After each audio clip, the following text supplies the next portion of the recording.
So I'm going to tell you a story about why I'm not just talking about the Myers-Briggs, but why I'm talking about inclusion and why inclusion over diversity.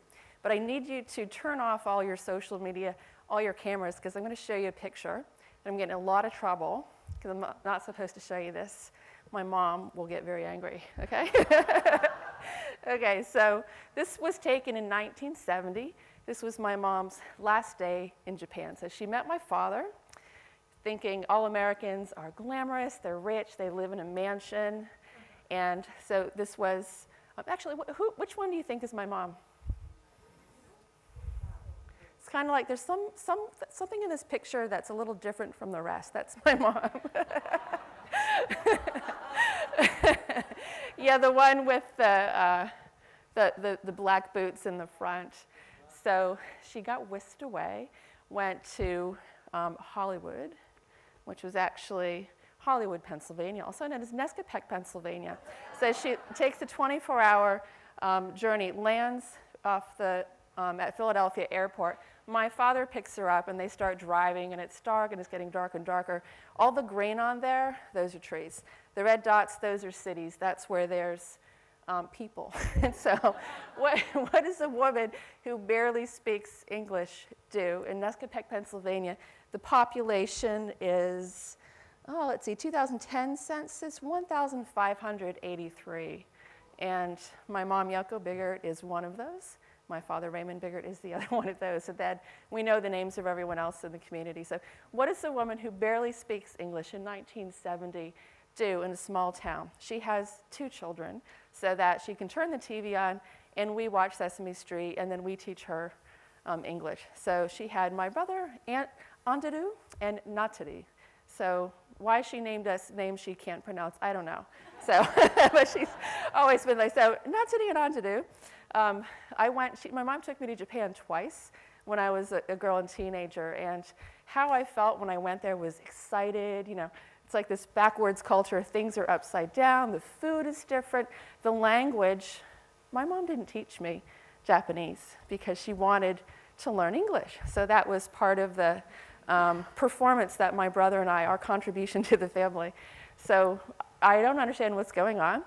I'm meeting all these people in my mom's family, wanting to be included, wanting to know what was so funny, what were they laughing about, what were they talking about.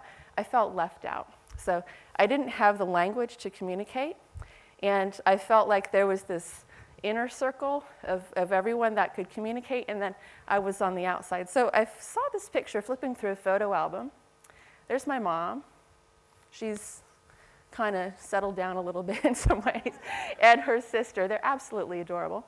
And then there's me, and there's like a little bit of distance there, and that's how I feel when I go visit my mom's family in Japan, my family. But I think I say my mom's family because we have that distance between us. And I so want to feel included. And you know, we tend to get lost and feel like we're on another planet or another circle. We're in these circumstances. And this is where I got my interest in diversity and inclusion, is you can be diverse. It doesn't make you feel included. And in organizations, people get left out all the time because they're sitting in the back row or they're from another country. You're not going to get this joke because you're American. You're not going to get this joke because whatever reason, you're the one man in the room, or you're new. You know, you won't get it because you're too new. That happens at work all the time. And so I'd like to share the journey of where we are at Dell and why we don't just talk about diversity, but why we talk about inclusion and how we use the Myers-Briggs to really help build leaders that are inclusive and make you want to work for those best leaders. So I'll talk to you about these things. I think it's first important to define diversity and inclusion and what those differences are precisely. What is our ecosystem at Dell? So one thing on its own, like having an instrument is great, but two things IT is really good at, so I work at Dell, we're good at speed and we're good at change. And having an instrument is like, oh, let's have this flavor of the day. Oh, look, here's another one over here. Let's try that one. So what we're looking for is a long-term strategic talent management approach and something that's going to last, something that has measurable outcomes, something that's simple, and something that drives our business strategy.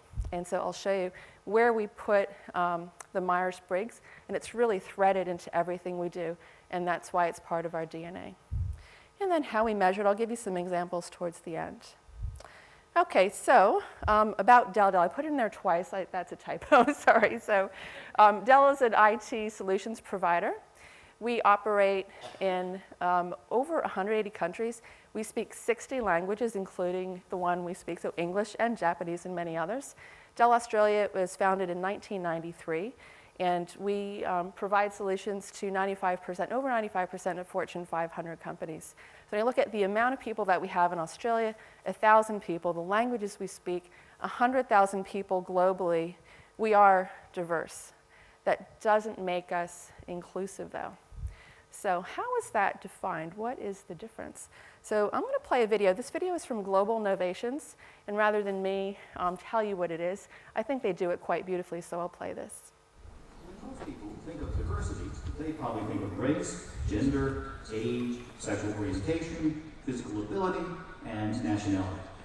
These are primary dimensions of diversity, but if you really think about it, you can probably think of a few more dimensions of diversity, like religion, accent, geography, appearance, marital status, or military status. When we see such differences, it's human nature to react and make assumptions, sometimes in positive ways, sometimes in negative ways. You can probably think of any number of examples. People assume that you're not as bright because of your accent. People think you're good at math because you're Asian. You don't get invited to particular meetings because you work remotely. People think you're mentally challenged just because you're physically disabled. Or that you can't come up with a creative idea because you're in a technical role. But that's still just scratching the surface when it comes to differences. There are a number of other differences that you probably don't think of right away. Think about communication style, for instance. Some people listen more than they talk. Or culture. Some people are task-oriented and to the point. Others want to build personal relationships before they get down to business. Some people are more structured and others more flexible. Some are more individual, others more team-oriented. The point is that diversity covers a lot of differences. There are many dimensions and they all need to be respected. Let's take a minute to talk about why this matters at work. Diversity is the presence of differences among people on your team. Inclusion is what you do with all those differences. Inclusion creates an environment that supports the full engagement and development of all people. Here's why. Diverse organizations aren't necessarily inclusive. Inclusive organizations aren't necessarily diverse. Diverse organizations do not necessarily outperform non-diverse organizations, but well-managed and inclusive firms that are diverse often outperform other organizations. It's the combination of diversity and effective management, or inclusion, that supports people in engaging and doing their best work. So what does it mean to be engaged? It means to be committed to your organization in your heart and mind, and to show it. So why is it that some people are more engaged than others? It's based on three things that most employees need. First, they want to be valued, appreciated for what they do. Second, they want to be respected, regardless of differences. And third, they want to be supported in learning and developing new skills. So if people are valued, respected, and supported, they will put additional effort into their work in the form of brain power, energy, and contribution. But here's the challenge. One size doesn't fit all. Each person on your team needs to be valued, supported, and respected differently. Understand what this means to each person and be consistent in your efforts across the whole group, and your people will be more engaged. Okay, so I would like you to think of one time when you felt left out. Now, you don't need to raise your hand, but when you didn't feel included. I saw a few things in that video that I certainly could relate to. Working for a global company, often I'm the one person that says, oh, that meeting is at 2 a.m. Is it possible that we could have it a few hours later so that I'm awake? Like, I've fallen asleep with a headset in my bed because of those 2 a.m. meetings and the lack of flexibility. Maybe you've been you're the one person in a meeting and you're dialing in and everybody else is in a room and they're whiteboarding and they're saying things, they're looking at things, they're pointing at things, maybe, but you can't see what's going on. So maybe you felt left out. And these are things that happen at work, and the point there is diversity is the presence of differences, and inclusion is how we lever it. When we feel included, we are engaged. When someone gives you that Tiffany engagement ring, and your heart's, your heart races, and you feel like I'm going to do more. At work, I shouldn't say you're not going to be engaged at work, but in a different way. You're going to put in that extra effort, the discretionary effort, and your heart is there. And so that's why we used to focus at Dell of trying to chuck more diversity in. So, let's add more women, let's add more of this personality type. Let's throw a bunny rabbit in with the tiger because that's diverse. But without having inclusion built into that, that could be dangerous. So it's a good thing, but we need to work on some other things as well. So I really like the word inclusion, and I really like when our leaders are inclusive, because if you're an inclusive leader, you're going to attract people to join your team, and people are going to be engaged, their discretionary effort's going to go up, their performance is going to up. So the business case is there. But let me show you how we're structured to make this ecosystem really work. And we're structured, if you've read this, I forgot to write down the name of the paper, but it's from Burson by Deloitte. So how do organizations structure themselves? How do you think about having a talent management ecosystem? So we could put Myers-Briggs in there. It would go in systems and process strategy. But just saying, let's have this flavor of the day instrument in there, that doesn't really work. So we want something that's long-term, strategic, and sustainable, and it needs to make sense. So don't talk to me about a psychometric instrument if we don't have a diversity and inclusion strategy. Don't talk to me about a performance management system or competency system without having a talent management strategy. So the way that we built that is first, of course, just understanding the business needs, the drivers, what are the challenges, what are we trying to do, what are the talent implications, and what do we want to do to attract, retain, and develop talent? What is our brand philosophy? What is our go-to-market strategy when we advertise roles at Dell inside the company and outside of the company? So we need an employment brand, and it needs to support what we're doing to drive an inclusive leader culture within the organization. Now, to do that, we need to assess, we need a way to define that. So what does it mean to be an inclusive leader? That sounds fluffy. How do you measure that? We need a competency system.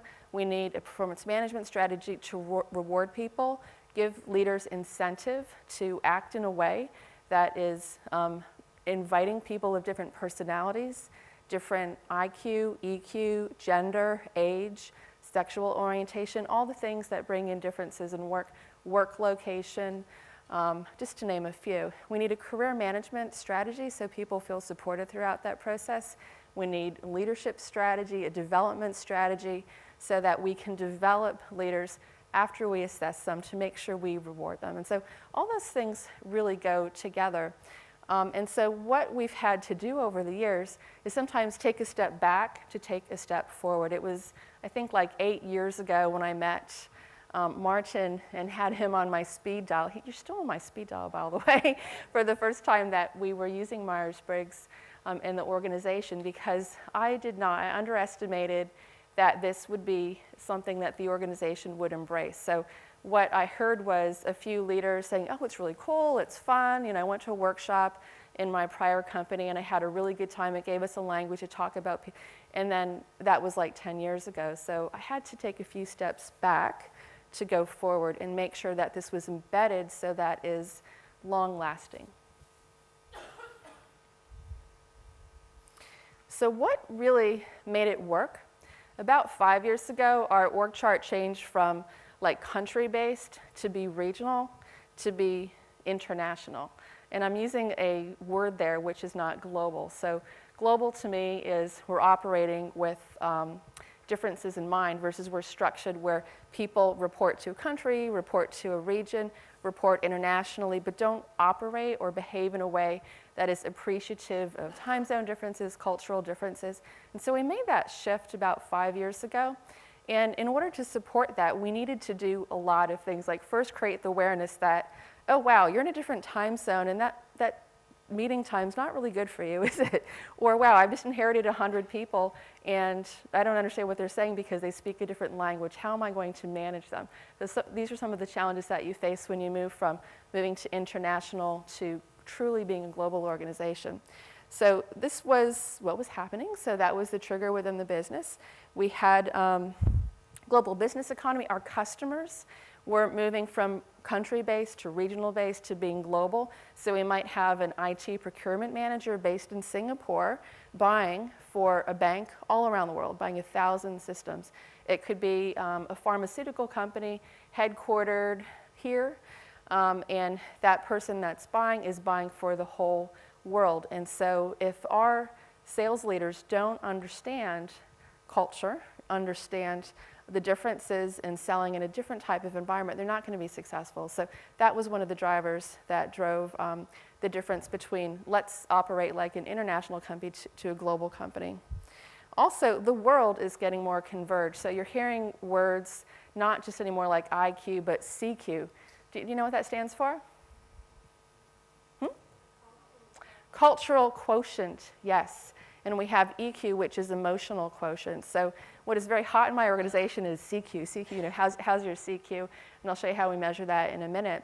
But that is really important for our company to understand, to operate in 180 countries where we have team members that speak 60 languages. That's about us. We need to understand our customers, and that means we have to think in a different way. We have to behave in a very, very different way. So our team members are learning, you know, what do I need to know about India? How do people in India make decisions? Well, as a country, there may be one type, but people are people, and so there's different personality types. So we need to blend those different factors into how we now develop our leaders to have a global mindset. Also, our people strategy is founded on these 3 pillars. So developing the best leaders in the industry, leaders that inspire you, like not the ones that are good at managing you, but the ones that you would follow to the ends of the earth because you really believe in them. And being an inclusive leader is an aspect of that. We are now a private company. We're the largest startup in the world. So Dell went from publicly listed company to a private company.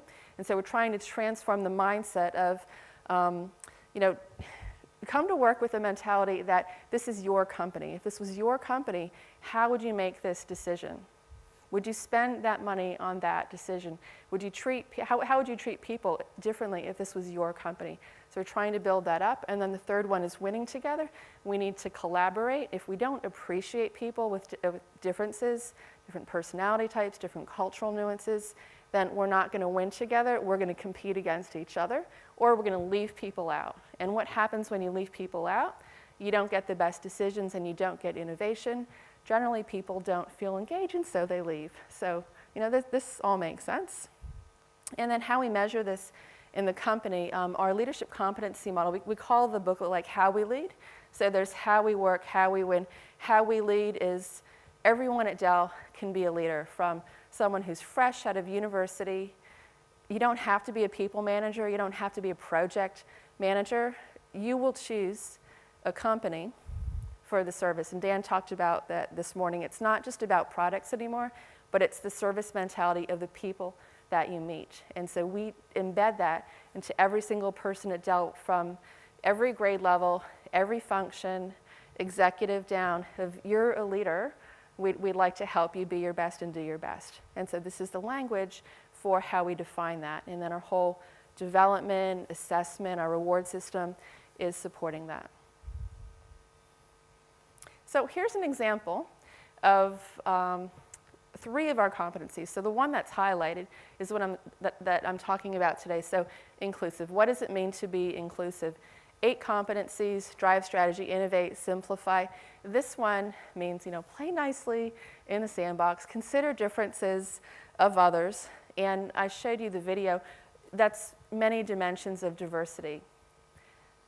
Many, many, many. And so depending upon where you are in the organization, that's going to play out in different ways. But everyone at Dell is a leader. Everyone is measured on this competency. And their success in their promotion, their pay implications, access to special projects is dependent upon being inclusive. Why? Because we need that to be successful as an organization. You want the person that you meet at Dell to be inclusive and understand and appreciate who you are, because it's not about us, it's about you. This is what we reinforce in the company. I hope everyone's like that. Okay, so how do we assess that? So back to the leadership competency model. What typical organizations do, we have self-assessments, we have 360s, which are the confidential online surveys. So it's designed to assess the competencies, and each competency has many facets. So what I showed you is like level 1. We have about 5 levels down of depth and detail so that it's easier to measure something that's quantifiable. And we have leaders assessment that goes into our succession planning, it goes into our performance management. But the big one for our people managers, so the leaders that are managing people, is an annual survey. And we call this a signature process. So it's something that we do well in the industry. We are known to have this process. So every year in the month of May, if you work for Dell, you'll get an invitation to take the Tell Dell survey. It'll take you about 15 minutes. And your manager is going to get a report in end of June, beginning of July. And we have metrics for leaders. So they need to achieve 75% favorable at minimum. That's their performance metric. And there's a couple of questions in there that measures, do I feel that my leader is an inclusive leader? So this is one mechanism. And the questions are here. My leader treats everyone with respect. So if you're a leader that doesn't appreciate differences, you might not treat people with respect for those 1 or 2 aspects. So that would be scheduling staff meetings on a Friday when 2 of your team members work Monday to Thursday. It could be having brainstorming sessions and not taking into consideration that an introvert and an extrovert may approach that differently, and not being flexible to get the best outcome. So do you feel valued? Do you feel respected? Does your leader take action? So, okay, now I've got some differences. Does your leader do anything about it? So we're looking for improvement. We give everyone for the benefit of the doubt. What are you doing to improve in that area? And then the last 2, my leader creates a climate in which everyone feels included, and then the team has a climate. So there's, you can be a great leader and work on a team that's not quite as great as your leader. So that last question is to measure everyone else on the team. And so these are one of the performance indicators, and this is one that's taken quite seriously in the organization. Every leader is required to share their report, their annual report, with their team, and the team together comes up with an action plan. So there's usually quite a bit of dialogue happening in the month of June around Tell Dell. There may be some disappointment, excitement, anticipation. And the idea is we want people to be better, and we want you to bring your best self to work and your best personality to work. And if you're not able to do that because the company doesn't support that, then we've failed. So that's why we take something like this very seriously. So let me show you an example. This is Manu, Emmanuel Mouquet, and he is from France, so he has an ooh la la accent. So he has transferred recently. And the reason I picked him, so half of our organization in ANZ has a MBTI profile. And I think it was John earlier in the day shared like this stress heads and the type heads. So if you walk around the Dell office, you'll see some name tents that have 4 little tags. You'll see some of those type heads on there. So 500 people's, pretty good. So what are we trying to do? We're trying to give people the vocabulary to talk about who they are, what they value, what motivates them, and so this is part of the language in which to do that. So when Manu moved from Dell EMEA to Dell Asia, there's a few things that are new to him. So one is geography. He's managing a very large, complex territory. He's got new team members. So he's the sales leader for our global Fortune 500 accounts. So if you're a big bank and your headquarters is in Asia and you have a global company, then Manu's team is going to be your account executive, so that his team will come and visit you and help provide IT solutions for you. So having a leader who's a vice president come from EMEA, EMEA is a very diverse region. but it's very different from Asia. And so what he asked was, how can I be more successful? He is one of the more inclusive leaders at Dell. So I've got some examples that are great, some that are not. The reason I brought his is because of the complexity of working with Asia. Also, you can sell something like this to someone who you think has been through a lot of education, has had exposure to personality instruments. He continues to value this and continues to appreciate that people on his team are going to bring different things to the table, but he doesn't know what those things are until he gets to know them. So we had a consultation process. His priorities, he told me, were I want to get to know my team, I want to build strong relationships, I think I'm good with that, but I don't understand Asia. And I've noticed some of my team members are a little insular, a little quiet, a little bit more reserved than the people that he's used to working for. And also, he's taking on a team which supports our largest global accounts in the world, based in Asia. So he wants to build his team so they have high CQ, strong vocabulary for how to talk about people, and really appreciate the differences that come in supporting global customers. So the process that we took would be like any that you would take as a consultant. So we did his profile. We used a team inclusion index. Have you seen, there's a book, I've seen it out in the lobby. It's measuring type results. So rather than reinvent the wheel, I tend to rely on the things that CPP has already developed because I think they're quite good. So we used some of the scorecards that are in that book. And so we have done that twice with Manu's group just to get the feeling for, is this helping their team? And let me read some of the questions to you. So one would be, this team has an appropriate level of balance of detail and big picture. Which dichotomy is that? Okay. This team has an appropriate balance between task and people. Okay. There's a good balance, can't read my handwriting, in action. There's a good balance of action and reflection on this team. Okay. So we did this before the team workshop, which was a type verification session, and then a few months later. And what do you think the results were? They went up, okay? By how much, I don't remember. I didn't bring the number with me, but they went up. So up is good, significantly up. So he had the team workshop, and then each of his team members met with him and told them, Manu, if you want to get the best out of me, so I'm a Japanese woman, and this is what motivates me, this is what you should know about who I am, what I value, where I want to go, what I want to do, and then I'll show you what they brought to Manu regarding their Myers-Briggs type. Then everyone made a development plan, including Manu. So Manu made his own development plan, and then each person on his team had a development plan so that they could appreciate, change the way that they would act if it was brainstorming, selling to customers, all kinds of things, really. It was very different for each person. And then that was incorporated into our quarterly career and performance check-in. So every quarter, every 3 months, every team member at Dell has a 30 to 60-minute check-in. So it's these happen on a regular basis, but they're not so formal that they feel scary, right? So they're a little informal, which is why we call them a check-in. And in that, one of the things in the checklist of these are the things I want to talk about in the agenda is, do I feel included? Manu, I'd like to share these things with you, and I would appreciate if we could do more of this or less of this. And so they have an open dialogue and permission to incorporate that into their quarterly check-in. So it's one of the questions, and please give me some feedback on my performance, challenges I have with my development, challenges I have with customers, and then an area that's related to results of the Myers-Briggs and the questions that I shared with you recently.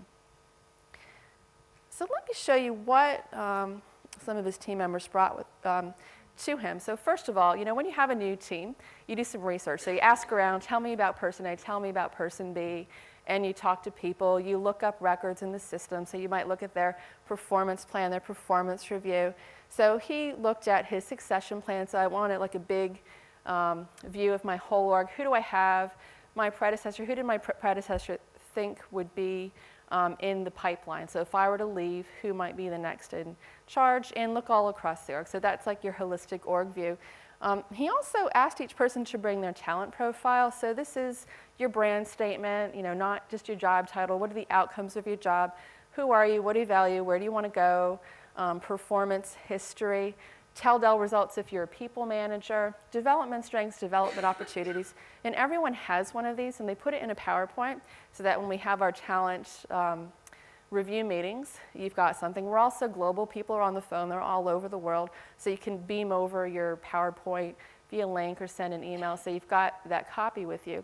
So that was very helpful. But we've got GlobeSmart profile. So this is I told you that we measure CQ. So Aperion is the author of this. So they have GlobeSmart profile. This is 5 key dimensions of culture which play out a lot at work. So some countries are more direct than others. We've got risk and certainty, independent, interdependent. So we have people do this profile and share that information with their manager. We have facilitated team meetings. And then here we have the, what are they called? The type heads and what? Stressors. I love these. I was made aware of these a few months ago. Like, oh my God, these are so cool. I've got to tell everybody. So there's a little share button on CPP's site. And it is, I wrote it down here because I really want you to know about these if you're not using them. So there's the website where you can get them. There's a share button so you can share that with other people. And I think you have some for career as well. So there's a couple different stress type. So we have team members bring that and say, so Manu, I'm an INFJ, and to get the best out of me, if you want me to have that high discretionary effort, you want me to be engaged, this is what you need to know about me. And so they've got the talent profile that they bring, which is career aspirations, and this is kind of what makes you tick, tick, tick, tick, tick, tick. And then on the other hand, there's things that stress us out. So they bring their stress heads there.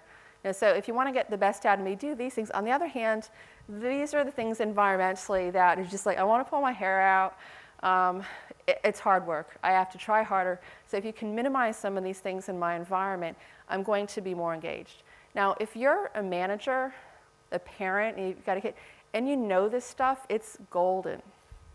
Unless you're evil and manipulative and you want to push people's buttons, this is really helpful to know what stresses people out, because then you can do something about it. So I'm a big fan of this, and this is very well received in our organization is, here's what you need to know about me, and it opens up that dialogue. And again, what are we doing? We're giving people the language to talk about who they are, what they value, what motivates them. And so you're not going to feel so left out if you can speak the same language. Okay, so our motto again is bring your best self to work. If you're hiding or covering part of your best self because you think your leader isn't appreciating that something that's different, your team's not appreciating that something different, it's really hard work. And effort down, engagement down, performance down. So this is why we focus on inclusion, not just diversity, and how we use the Myers-Briggs to give people a common language and a common vocabulary so that they can make an informed decision and change their behaviors. So thank you.